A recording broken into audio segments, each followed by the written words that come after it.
muuqaalkiina maanta muuqaalkiina waxaan kaga hadli doonaa qisooyinka dunida kusoo dhowow channelkeena YouTube. Haddii waa cusub tahay subscribe saar channelka noo bilaaba muuqaalkiina maanta. Muuqaalkiina waxaa ka bilaabmaya habeen qisadan waxaa kasoo sheekeeyey wiil lagu magacaabo Obaba oo YouTuber Araba iyo kasoo qisadan marka soo dhowow daawasho wacan.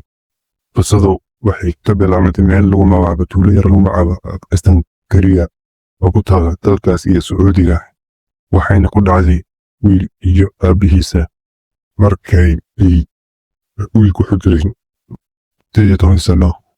Wuxuu markaana aabihii ka gargaari jiray yar qabata iyo hayaan aabihiisa iyona isla markaana gargaari jiray, waxaana qaban jiray shaqooyinka fudud isla markaana iyagoo sidii caadiga shaqadooda iska wata iyo aabihii lagu yeeshay deyn aad u tiro badan. wuxuuna awoodi waayay isla markaas inuu iska bixiyo deynta, wuxuuna iibiyey dhulkii si uu dhan yahay dhammaanba, isla markaana ka guuray meesha.